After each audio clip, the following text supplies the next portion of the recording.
Varias leguas, mar adentro, los navíos llegaron a unos arenales dorados, escena semejante a un pequeño desierto del Sahara. Aquellos montículos no guardaban ninguna huella de la expedición de 1518 presidida por Juan de Grijalva, quien desembarcó en la pequeña isla de San Juan de Ulúa.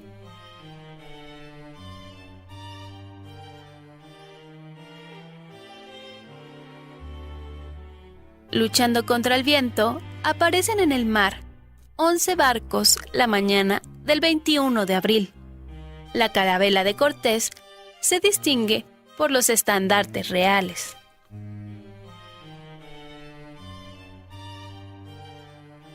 Llegan primero al islote de San Juan de Ulúa el jueves santo de la cena 21 de abril de 1519. Al día siguiente, viernes santo de la cruz, 22 de abril del mismo año, Cortés desembarca en los arenales fronterizos a San Juan de Ulúa.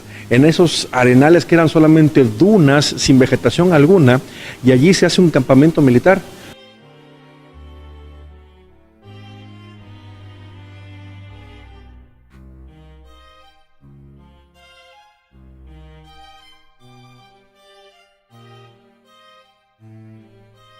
En su llegada, trataron con los emisarios de Moctezuma. Al ver los ricos obsequios ofrecidos, Cortés desató su ambición y cambió la idea sobre la intención de la expedición, decidiéndose por poblar esas tierras.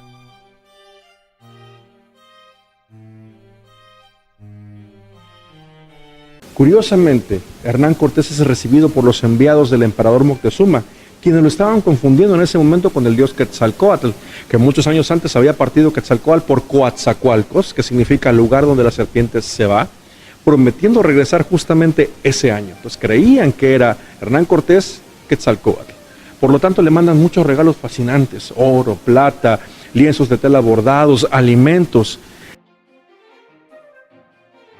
Los indios exponen su embajada en lengua náhuatl y Marina traduce al maya para Jerónimo de Aguilar, y este a su vez al español. Lo dice Bernat del Castillo en su libro, que le llevan un sol de oro puro del tamaño de la rueda de una carreta. ¿Y qué pretendían con eso? Bueno, halagarlo si es que verdaderamente era Quetzalcóatl. Hernán Cortés queda fascinado, pero sobre todo le comienza a entrar la ambición. Hernán Cortés es un hombre extremadamente inteligente, un hombre y ya no querría regresar a Cuba. Claro, porque se lo tenía todo que dar al gobernador, a Diego Velázquez de Cuellar. Entonces empieza a maquinar Hernán Cortés una idea para quedarse con todo, pero sobre todo sin llegar a ser un traidor. La costa donde se asentaron Cortés y sus hombres eran los arenales de Chalchihuecan, tierras totonacas que pertenecían a Zempoala, la principal capital indígena de la región.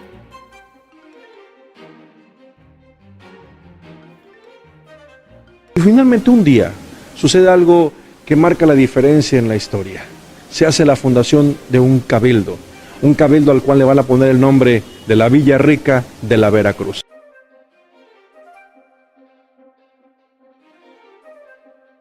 Así, fundaron el 22 de abril de 1519 la Villa Rica de la Veracruz, como un asentamiento de chozas de palma que se convirtió en el primer ayuntamiento de América continental. Se le nombró la Villa Rica de la Veracruz, villa como las de España, rica por las manifestaciones de riqueza que Moctezuma hizo en el puerto a los recién llegados, vera de verdadera y cruz, porque el día de su llegada se festejaba el Viernes Santo y se rendía tributo a la cruz donde falleció Cristo.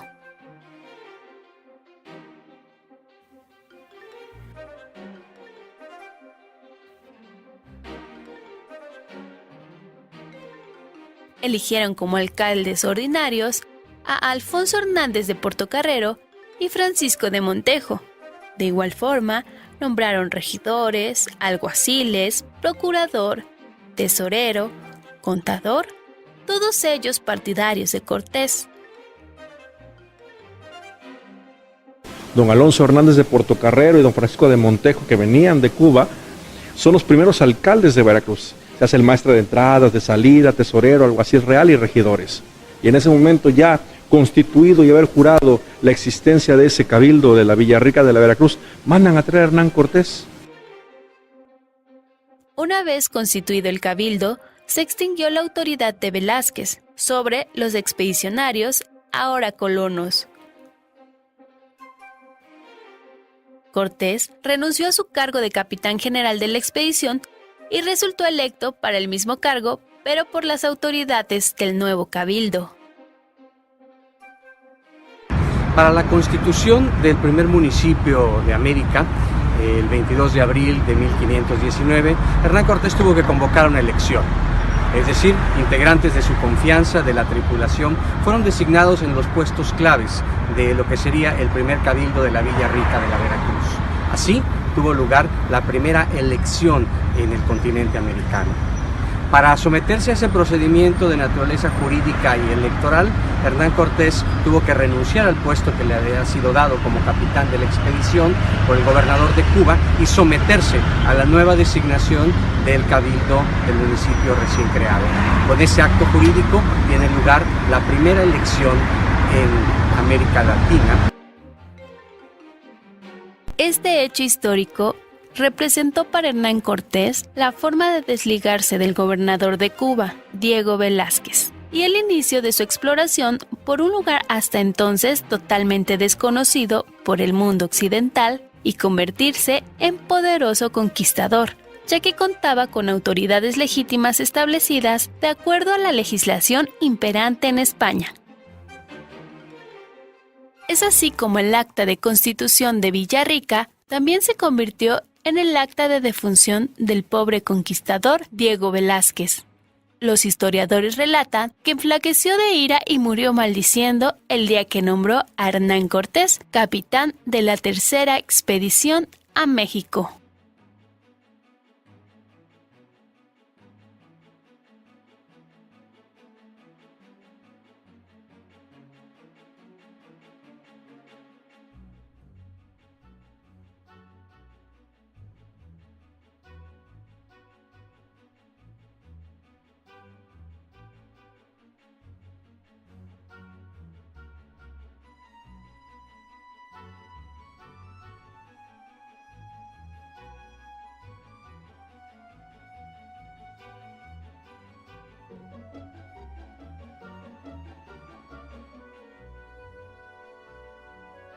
Cortés decide a los meses irse de este punto y se llevan a Veracruz, que ya existe en documentos nada más, el Cabildo de Veracruz, se lo llevan a su segundo asentamiento, que hoy en día se llama Punta Villarrica, a un laditito de lo que hoy en día pues, es el Cerro de los Metates, que arriba existe un cementerio prehispánico, Totonaca muy hermoso, Quiahuistla. Quiahuistlan es una zona arqueológica y antigua ciudad totonaca.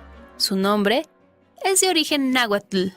Se compone de Quiahui, que significa lluvia, y Tlán, que significa lugar.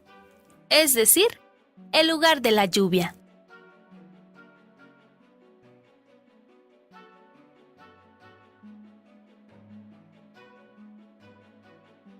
Es una zona arqueológica, su nombre es Quiahuistlan. Es un vocablo náhuatl, traducido al español es el lugar de la lluvia.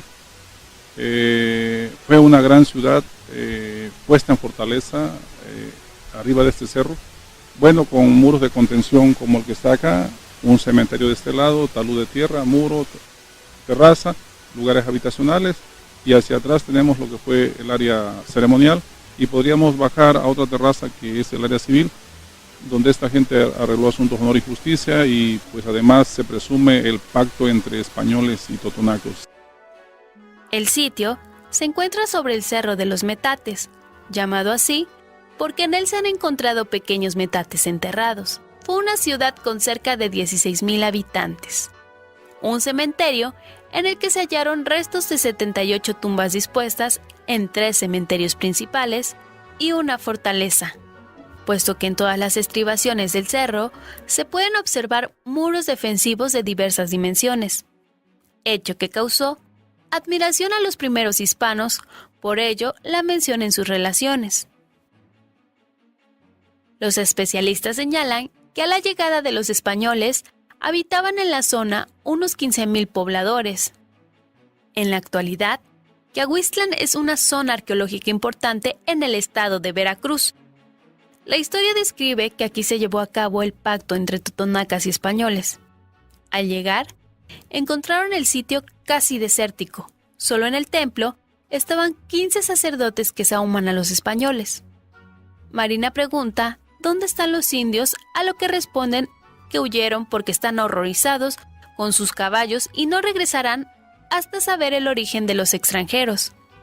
Cortés marcha con su grueso ejército por tierra a través de los bosques tropicales en busca de Zempoala, la capital de las tribus totonacas. Se menciona que Zempoala fue uno de los asentamientos totonacas más importantes durante el periodo posclásico tardío. Contó con una población de 30,000 habitantes donde también vivían chinantecas y zapotecas. Esta comarca dependía del tlatoani Xicomecoatl, o mejor conocido como el Cacique Gordo de Zempoala. La cultura que se establece en esa región es la cultura totonaca. Es considerada como los habitantes de Tierra Caliente. La palabra totonaca proviene de los términos tutunacú. Tutú es el número 3, nacu es corazón, que son 3 corazones o capitales. Esas capitales son Zempoala, El Tajín y se va a la Sierra Norte de Puebla, un lugar que se conoce como Mixquihuacan. Es la capital totonaca del sur, una de las ciudades mesoamericanas más importantes en todo el periodo posclásico tardío por ser la primera ciudad en ser visitada por Hernán Cortés en el año de 1519. El nombre que recibe esta ciudad es de Zempoala, el cual proviene de 2 términos náhuatl, Zempoali, que es el número 20, y atl, que es agua, traducido como el lugar de las 20 aguas o abundancia de agua. Su nombre se debe porque como es una ciudad construida al margen del río Grande de Actopan, los habitantes construyen un sistema de canales y acueductos subterráneos que por medio de la gravedad traen el agua desde el río a las casas de los personajes más importantes de aquella época y servía para satisfacer a los jardines y a los huertos. Para la construcción de los templos en Zempoala, los totonacas hicieron una argamasa conocida como estuco. Está construida a base de la piedra del río, piedra bola, traída desde el río Actopan, que se encuentra en 1,5 kilómetros. Los indígenas realizaban grandes hileras e iban pasando la piedra de mano en mano para su construcción y posteriormente era pegada con una argamasa que se llama estuco, que era una argamasa a base de quemar de las conchas, caracoles, baba de nopal, hueso triturado de animales, resinas como tule, chico zapote y la clara de huevo. Todo esto era quemado hasta hacerlo cal, cemento. Al revolverse con agua del río y arena, el resultado es el estuco. Zempoala se dividía en 3 áreas: la política, religiosa y el tianguis. El tianguis es una palabra que proviene de la raíz náhuatl tianquilisti, que significa mercado. Cabe señalar que en este lugar ya se realizaban actividades comerciales mediante el famoso trueque. Su economía se basaba en la agricultura, pesca y caza.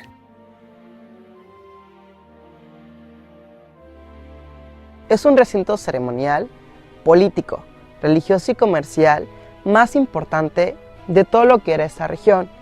El lugar está dividido en 3 áreas: la área política, la área religiosa y la área del tianguis o tianguisli. La mayor parte de los mexicanos utilizamos esta palabra, tianguis. No sabemos de qué origen es. Por lo regular pensamos que estamos hablando en español, pero no es así. Es una palabra hablada en la lengua náhuatl, que hace referencia a un mercado, comercio o más bien los lugares de intercambios comerciales. Esa acción de intercambiar un producto por otro recibe el nombre de trueque. La economía de este lugar se basaba más bien a la agricultura, pesca y la caza. Ellos intercambiaban lo que cultivaban, por ejemplo el maíz, frijol, chile, jitomate, calabaza, intercambiaban pieles, plumas, pescado, entre otras cosas. En el inicio de la primavera, el circular de Zempoala era un espacio de batalla donde ponían a un prisionero de guerra con 2 prisioneros totonacas a una pelea a muerte. De hecho, en la historia tlaxcalteca se menciona a un guerrero conocido como el gigante de Tlaxcala. De este lado tenemos un circular que se conoce como el Círculo de Guerreros, dedicado a un dios conocido como Huitzilopochtli, dios de la guerra, y su nombre significa colibrí izquierdo. En las guerras floridas, que era el inicio de la primavera, en un mes conocido como Tlacachipehuantzilintli, dos pueblos o dos culturas se ponían de acuerdo y mandaban a sus mejores guerreros a pelear, y los que eran capturados los traían para ser sacrificados. Entonces, para darle la oportunidad de seguir viviendo al prisionero, tenía que pelear contra dos guerreros, y si lo derrotaba, podría ser una persona común y corriente, es decir, que era libre. En la historia nos menciona a un prisionero tlaxcalteca conocido como Tlahuicole.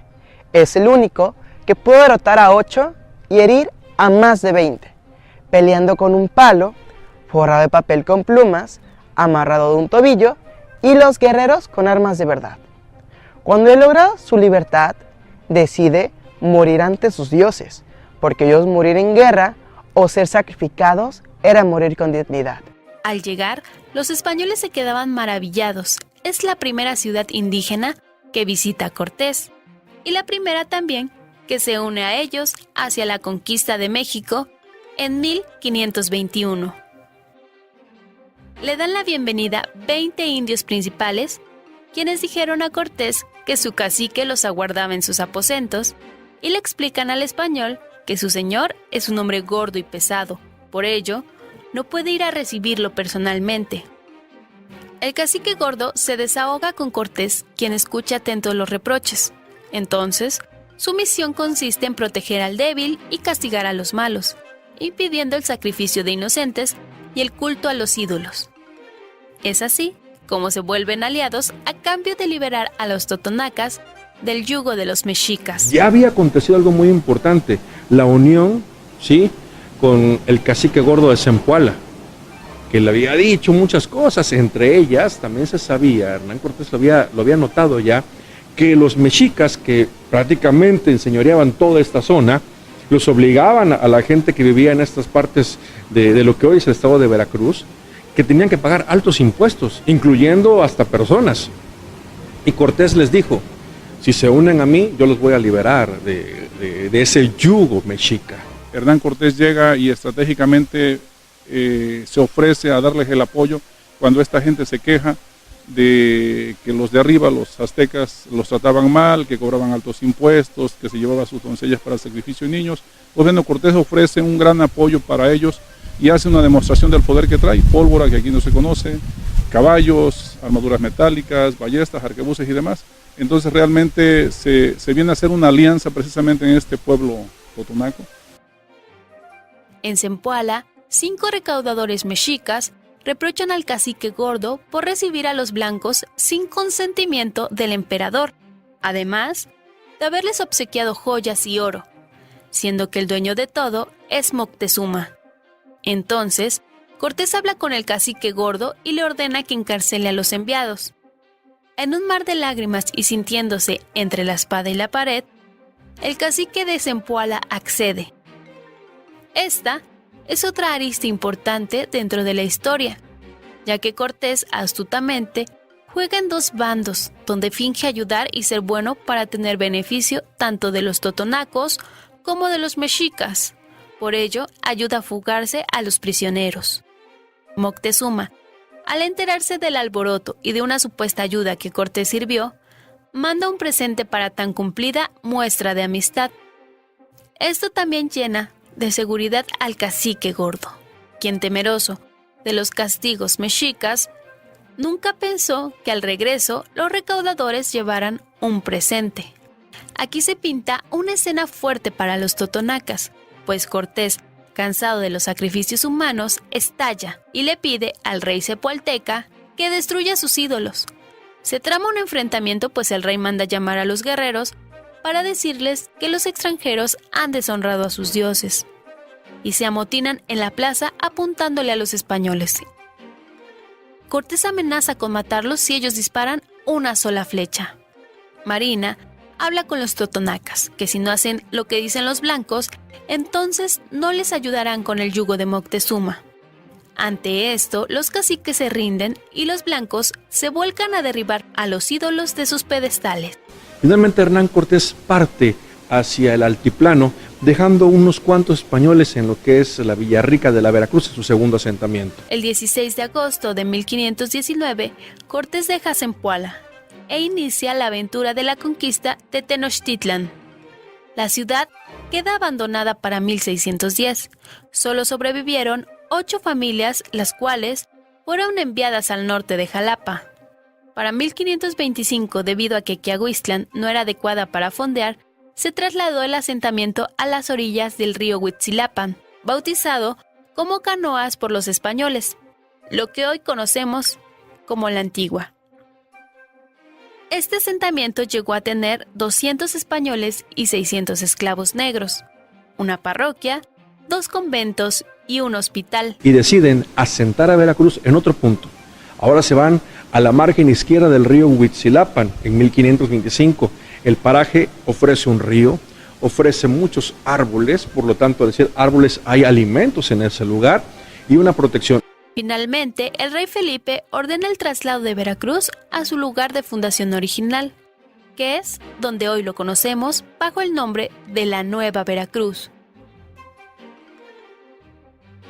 El rey Felipe II ordena el traslado de Veracruz, muere, pero lo ejecuta su hijo, Felipe III, y él es el que le da el título de ciudad a Veracruz. Confirma el título de ciudad cuando Veracruz se traslada a este punto en el año de 1600, bajo el nombre ahora de la Nueva Veracruz.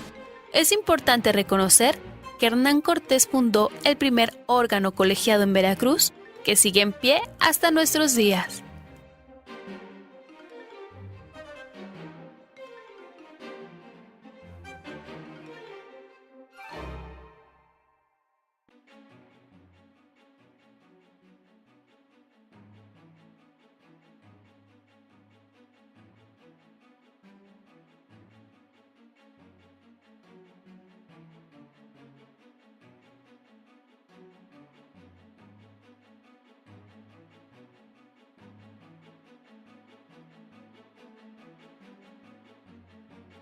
Hernán Cortés es el hombre que había fundado ese primer órgano colegiado, que lo componían los alcaldes, los ediles, el órgano colegiado que hasta el día de hoy existe. Veracruz es una ciudad que lleva inmersa un nombre que le dio Hernán Cortés, que es el secreto de la ciudad que todo lo puede vencer. Los soldados españoles cruzan la llanura costera, se dirigen a Jalapa, pequeña población a más de 1000 metros de altitud, que les permitió descansar de los sofocantes calores de la costa. Los indígenas no condujeron a Cortés por las tradicionales rutas que conectaban rápidamente al centro de México con el litoral, sino por caminos sinuosos. Así, de Jalapa se trasladaron a Coatepec y de ahí a Jicoximalco, ciudad defensiva asentada en los altos de la cordillera. Además de Zempoala, Jicoximalco fue otro punto importante en la ruta del conquistador.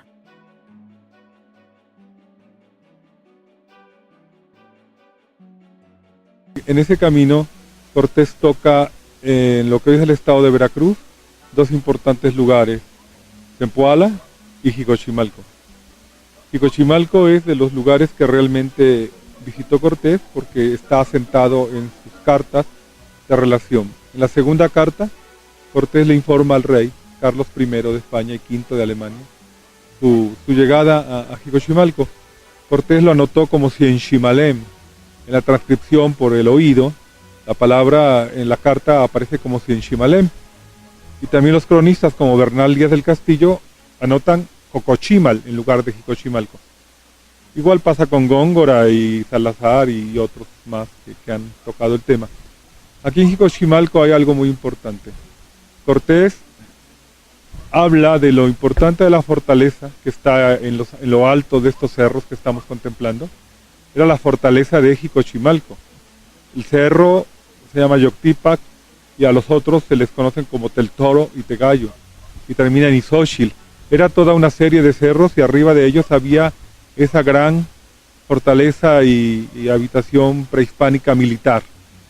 pero Cortés también dice que en el valle, en lo plano, hay otros asentamientos. Ahí está hablando del Jico, que ahora es la cabecera municipal.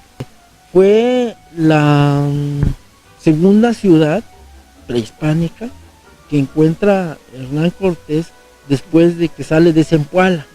O sea, es la segunda ciudad en el trayecto, en la ruta que deriva en el dominio, en la conquista de México Tenochtitlan. Entonces, Jicochimalco es tan importante incluso para la cultura occidental, porque al ser parte de la ruta de este viaje, pues bueno, se comenta Jicochimalco pasa al escenario de orden ya de la historia universal, pues.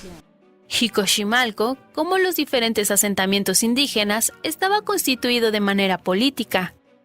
Su desarrollo, su esplendor, se da dentro de una época militarista que ya tenía México Tenochtitlan. O sea, el tributo, el dominio, la conquista es lo que regía la vida política, social y económica de las ciudades.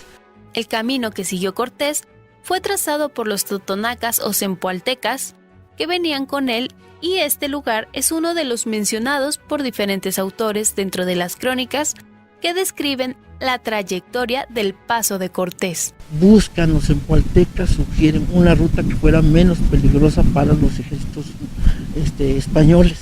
De cualquier modo era difícil. De cualquier modo era muy difícil, pero les iba a resultar más difícil si se iban por la ruta que dominaban México Tenochtitlan, que dominaba Moctezuma. Entonces por eso optan por seguir esta ruta de Zempoala, Jicochimalco, que son las ciudades que textualmente se señalan en las crónicas de Hernán Cortés y de Bernal Díaz del Castillo. Los jicochimalcas permitieron el arribo de Cortés a sus tierras porque la relación que tenían con los totonacas les ayudó a conquistar más aliados. La mayoría de los grupos indígenas se encontraban bajo los dominios de los aztecas. Esto también representaba una esperanza de autonomía para los jicochimalcas.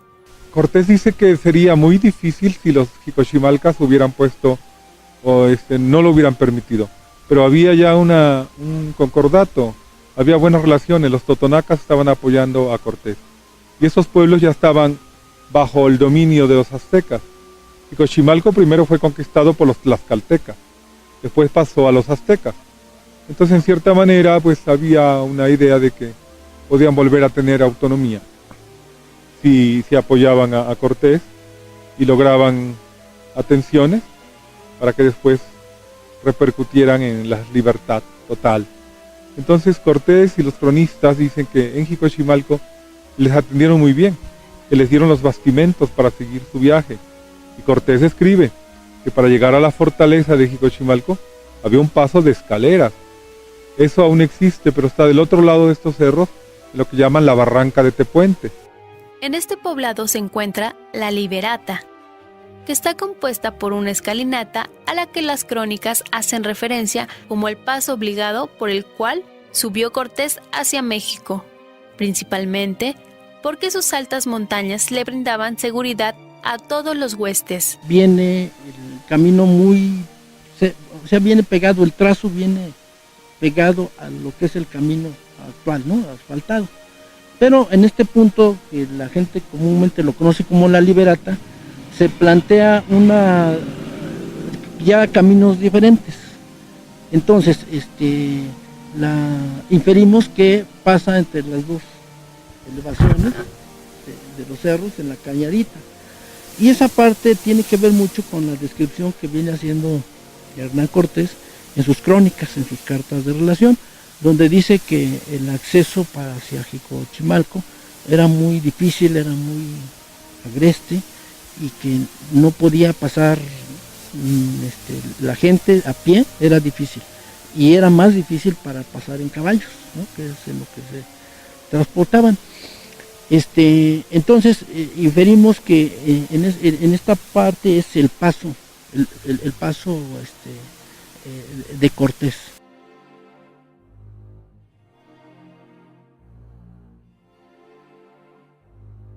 que cuando llega aquí queda verdaderamente sorprendido de la traza, de la monumentalidad, de la ubicación estratégica. Describe que a este centro ceremonial, centro donde radicaba el poder político, económico, religioso, sorprendido de tanta gente que había en el entorno, ¿no? Y entonces eso explica la monumentalidad y la grandeza del sitio arqueológico. Para mostrar autoridad y poder, el conquistador quemó un artificio con pólvora para deslumbrar a los indígenas, ya que sabía que le tenían un gran respeto al fuego, a la luz y al sol. Se dice que actualmente es conocido como el toro encuetado, que se ha vuelto tradición y que persiste en Jicoximalco hasta nuestros días. La leyenda cuenta que aquí Cortés quema un artificio hecho con caña de milpa y pólvora para deslumbrar a los indígenas, y de ahí surge en México el toro encohetado, o sea, el cohete, que en Jico se sigue quemando por centenares durante las fiestas patronales. Precisamente aquí estamos frente al cerro del Toro, o sea, como huella de ese pasado. Se dice que ahí, arriba, en la parte plana, hizo esa demostración, o ordenó Cortés a sus soldados, a los tamenes, que prepararan un juego de pólvora. Sabía que eso impresionaba mucho al indígena, que tenía gran respeto por el sol, por la luz, por el esplendor, dentro de la ideología religiosa. En Jico aún se sigue recordando la conquista y Hernán Cortés como parte importante de la historia y de lo que hoy conocemos como México. Es por ello que España donó 2 placas con fragmentos de cartas de Cortés y las crónicas de Bernal Díaz del Castillo, y que se encuentran en el Parque Central. En Jico, por ejemplo, hace ya más de 10 años, España, una asociación de alcaldes con residencia en Madrid, y con motivo del 5º centenario de la muerte de Carlos I y V de Alemania, regalaron al pueblo unas lápidas de Talavera de la Reina, donde anotan fragmentos de la carta de Cortés al rey y de un fragmento de las crónicas de Bernal Díaz del Castillo. Entonces en Jico se le conoce como el Muro de la Historia, y ahí están estas placas pues que regaló España. Yo creo que son de los pocos detalles ligados ya oficialmente a Hernán Cortés en Jico. Cortés en esta región no es visto como un invasor, sino como alguien que estuvo de paso y que en su senda dejó una fuerte influencia de las costumbres españolas. Pues Cortés aquí en Jico tiene presencia, no se le ve como un invasor. En Jico se le ve a Cortés como alguien que vino y que después de él pues dejó el catolicismo, el idioma que aún manejamos, que es el español, el viejo castellano, y dejó toda esa mezcla. Claro que aquí había gran riqueza, pero se mezclaron. En las memorias del paso de Cortés por estas tierras, quedó asentado que venía acompañado de doña Marina. Venía con él doña Marina, y aquí en la región hay un río que se llama Huehueyapan, que es el río viejo, Huehuet viejo, Apan río. Pero hay un tramo que el pueblo lo bautizó como Doña Marina, y es el recuerdo a que por ahí pasó los caballos cruzando ese río para poder acercarse a Jicochimalco.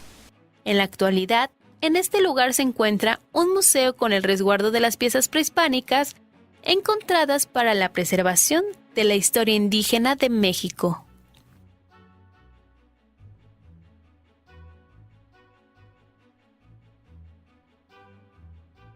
Un primer nivel es la seguridad y la salvaguarda en el manejo de todas las piezas arqueológicas. Ese ha sido uno de los principios. El otro, bueno, la recuperación de indicadores arqueológicos con el objeto de continuar investigando la importancia que tuvo Jicochimalco durante la época prehispánica. El segundo. Y el tercero, que me parece de vital importancia, es la cuestión de la conservación y difusión del patrimonio. Y en eso nosotros siempre hemos estado defendiendo que esto sea un museo comunitario. Ya en marcha, Cortés enfrentará un nuevo desafío, que es llegar a Tlaxcala y nuevamente hacer alianzas. Ahora la expedición era mayúscula. Los documentos describen que estaba compuesta por 300 soldados, 150 indios cubanos y 800 totonacas. Llevaba 15 caballos y numerosos perros. Iban a recorrer al menos unos 400 kilómetros de terreno montañoso, con frío y con viento, que supondría un esfuerzo de unos 3 meses, con una que otra batalla a su paso.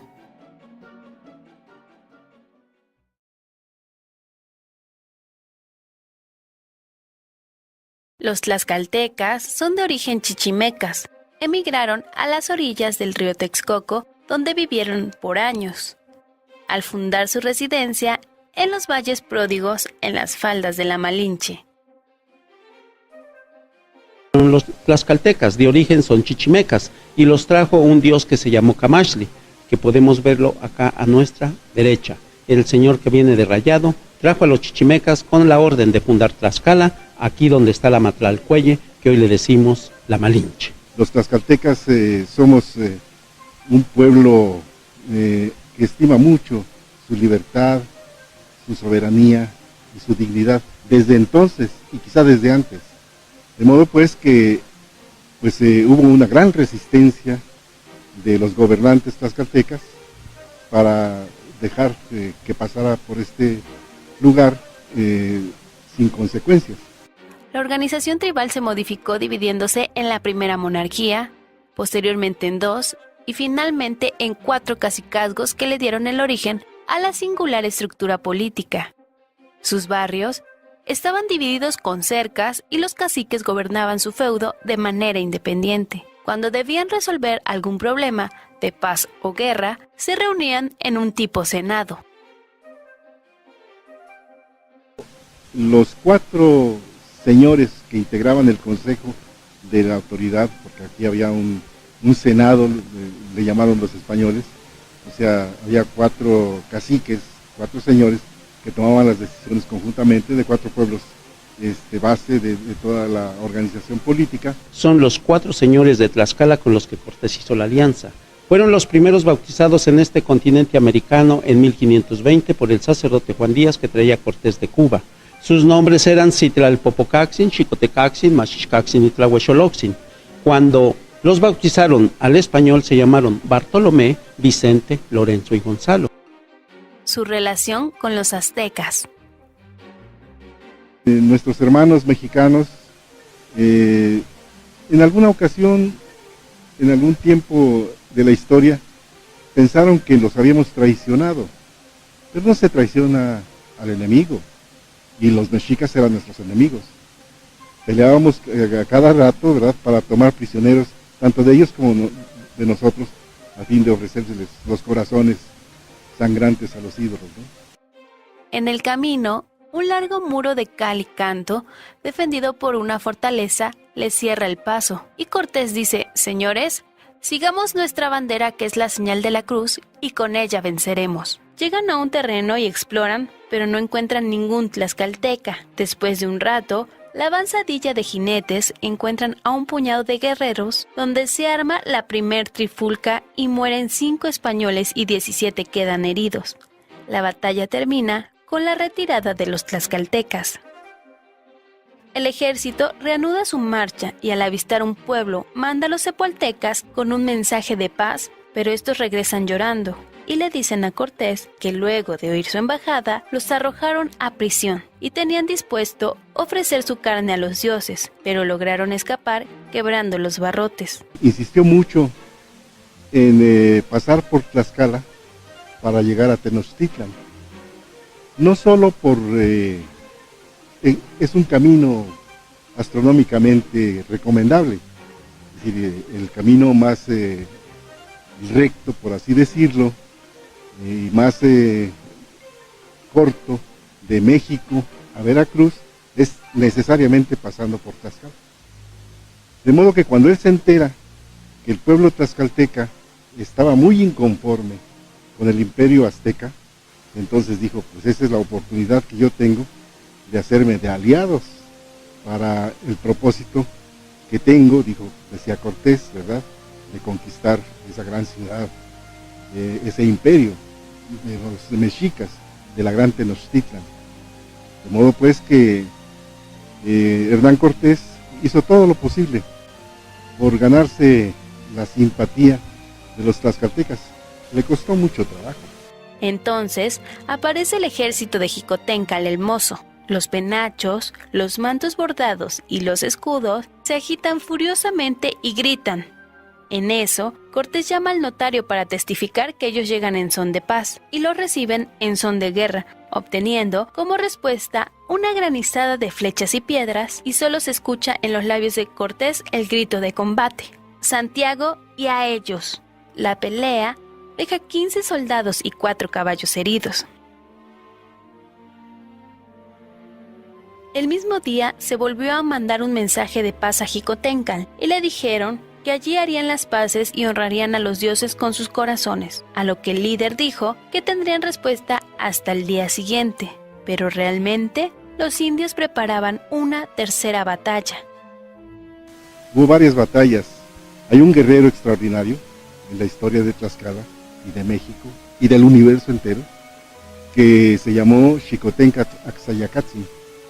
Extraordinario hombre, patriota, digno de su raza, que defendió, diríamos, a capa y lanza, no espada, porque en un principio no las tuvieron, aunque después se hicieron de ellas, el territorio, la soberanía del pueblo tlaxcalteca.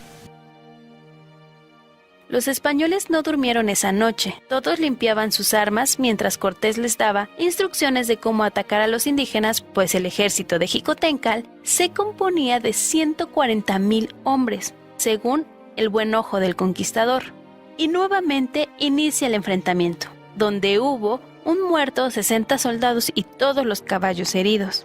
Las pérdidas de los tlaxcaltecas aún son más difíciles de apreciar, pues tenían la costumbre de arrojar tierra y distraer al enemigo para que no se dieran cuenta de sus bajas. En Tlaxcala, la situación se torna difícil. No han podido ganar ninguna batalla, además de no estar acostumbrados a sostener prolongadas campañas ni enfrentarse con seres de naturaleza indefinida, montados en monstruos y dotados de armas de potencia nunca imaginada. Y le dijeron: Xicoténcatl, ya peleaste, ya probaste tus armas, ya murieron muchos de nuestros hermanos, pero no podemos con los españoles, son superiores a nosotros en muchos aspectos. De modo pues que te encargamos que vayas a ofrecerles la paz. Hay que imaginar esto. Es decir, hay que imaginar esta situación. Por última vez, Cortés manda un ultimátum a los tlaxcaltecas, que si no hacen las paces, entonces ellos entrarán de todos modos y les darán muerte, además de destruir sus propiedades.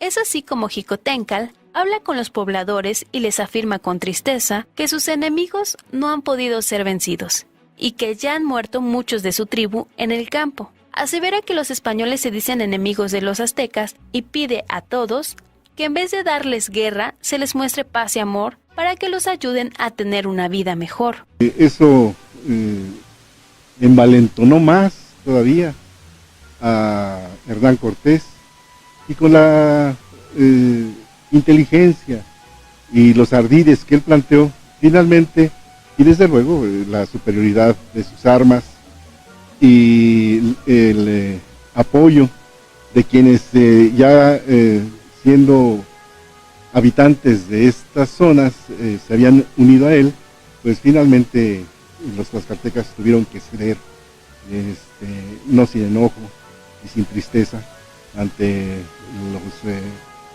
deseos de Hernán Cortés de pasar por aquí para llegar a Tenochtitlan.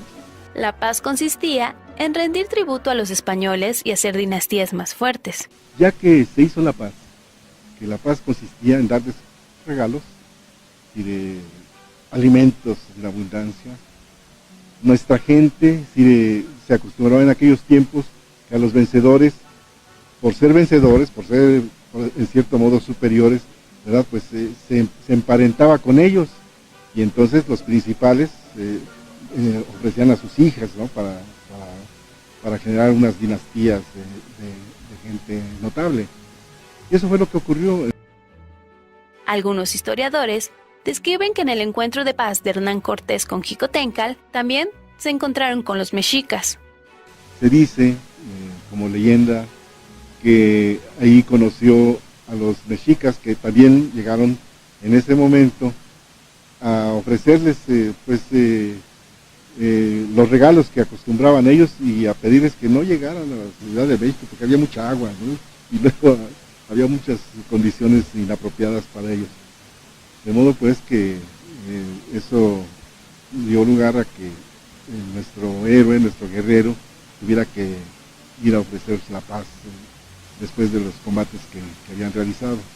Ya asentado provisionalmente en Tlaxcala, Cortés queda impresionado por el mercado de Ocotelulco, el cual considera que es tan bien concertado como puede ser la plaza o mercado de cualquier parte del mundo. Tan sorprendido que al informarle al rey Carlos V con más certeza de la magnitud de esas tierras, entonces lo hace comparándola con Granada.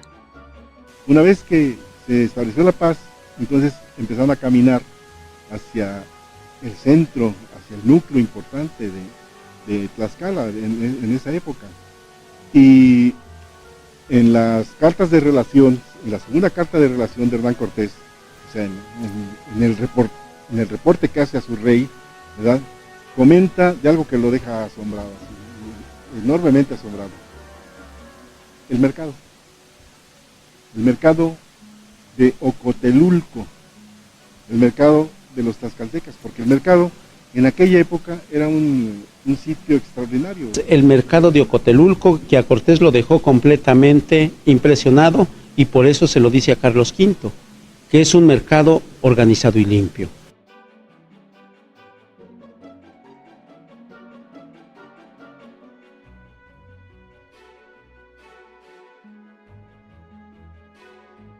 Así es visto Cortés en Tlaxcala, y con estos hechos, esto fue lo que dejó a su paso. Ni rencor, pero tampoco ni aprecio desmedido. ¿Lo entendemos? Nos permitió probar nuestra fortaleza, nos dio elementos para seguir siendo dignos. Y de España recibe los tlaxcaltecas el idioma castellano, la religión cristiana, la crianza del toro bravo y de especies menores. Para 1535, el emperador Carlos V concede a Tlaxcala la Real Cédula o Decreto de Orden y le brinda el escudo de armas y el título de Leal Ciudad. Fue el primero de solo 3 títulos similares concedidos por el rey a ciudades novohispanas. La época de oro de Tlaxcala, a donde Carlos V les manda cédulas reales escritas dándoles privilegios. Mira, tlaxcalteca, tú serás primo hermano mío y conservarás también tu gobierno indígena. Por eso el tlaxcalteca tiene en su cuello una gorguera como españoles y tiene su penacho de plumas. La casa de Hernán Cortés en Tlaxcala es el actual Palacio de Gobierno.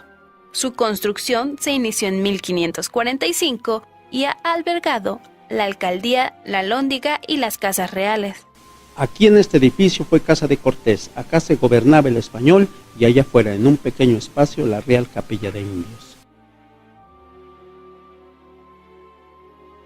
En Tlaxcala, la historia se cuenta a través del mural pintado por Desiderio Hernández Xochitioxin, de origen tlaxcalteca, que interpretó la historia de su pueblo plasmándola en las paredes del Palacio de Gobierno.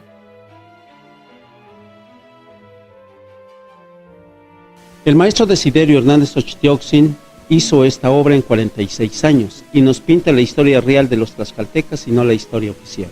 De 1957 al 2001 tardó haciendo su obra. Él no tuvo ayudantes. Se documentó demasiado para hacer esta magna obra y por eso bajo de los textos están los nombres de los historiadores que consultó y es el sustento histórico de lo cual se vale para su obra. Hernán Cortés y un numeroso contingente tlaxcalteca y totonaca iniciaron el camino hacia Tenochtitlan, tomando dirección a Cholula, una ciudad sagrada aliada de los mexicas y que yacía a 40 kilómetros de Tlaxcala. Pronto iba a ser puesta a prueba la alianza.